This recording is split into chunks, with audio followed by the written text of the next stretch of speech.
بسم الله الرحمن الرحيم. الرحمن علم القرآن، خلق الإنسان، علمه البيان. الشمس والقمر بحسبان، والنجم والشجر يسجدان.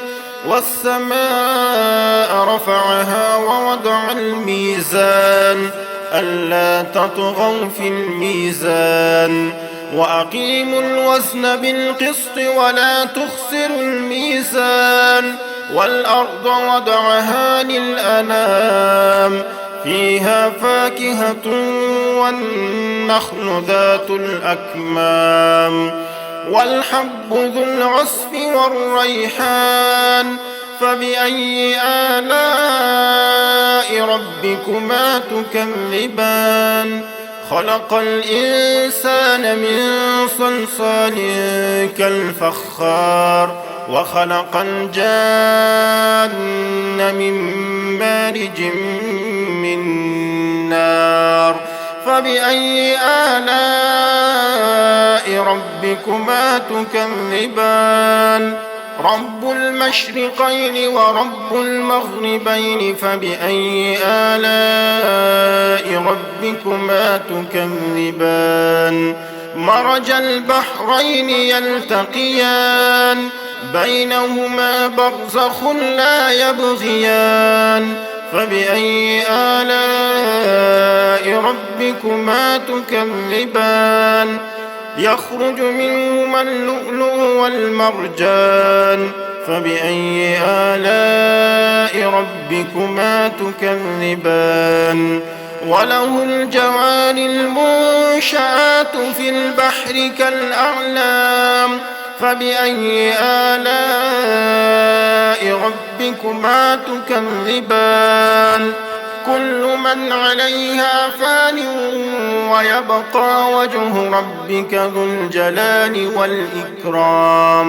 فبأي آلاء ربكما تكذبان؟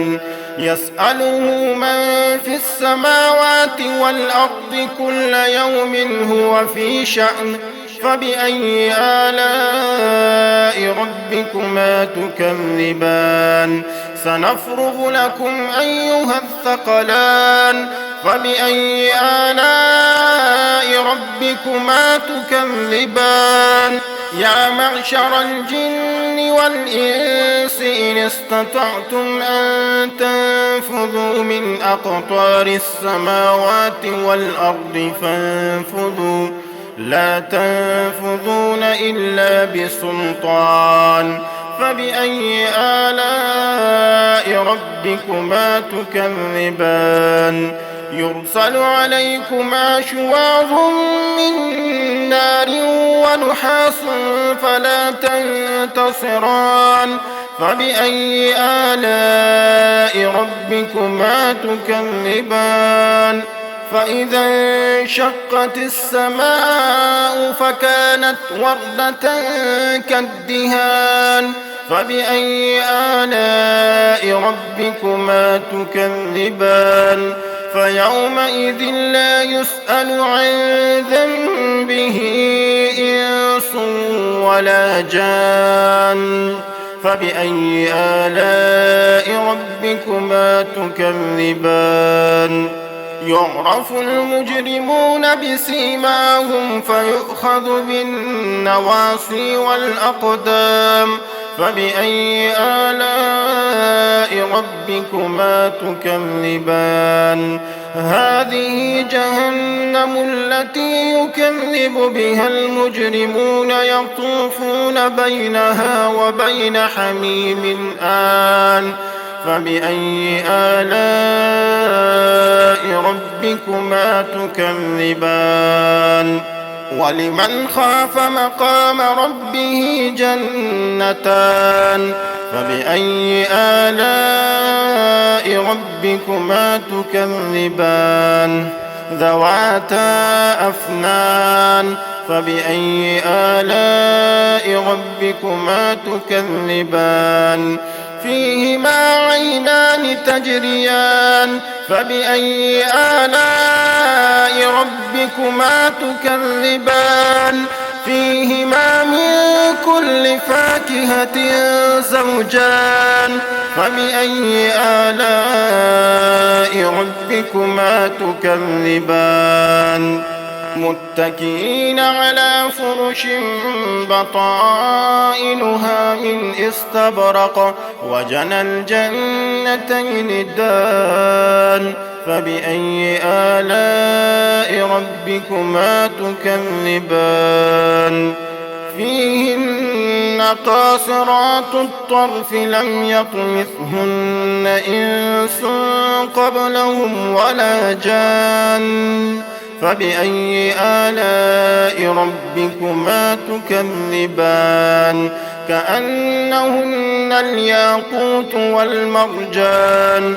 فبأي آلاء ربكما تكذبان هل جزاء الإحسان إلا الإحسان فبأي آلاء ربكما تكذبان ومن دونهما جنتان فبأي آلاء ربكما تكذبان مدهامتان فبأي آلاء ربكما تكذبان فيهما عينان نضاختان فبأي آلاء ربكما تكذبان فيهما فاكهة ونخل ورمان فبأي آلاء ربكما تكذبان فيهن خيرات حسان فبأي آلاء ربكما تكذبان حور مقصورات في الخيام فبأي آلاء ربكما تكذبان لم يطمثهن إنس قبلهم ولا جان فبأي آلاء ربكما تكذبان متكئين على رفرف خضر وعبقري حسان فبأي آلاء ربكما تكذبان تبارك اسم ربك ذي الجلال والإكرام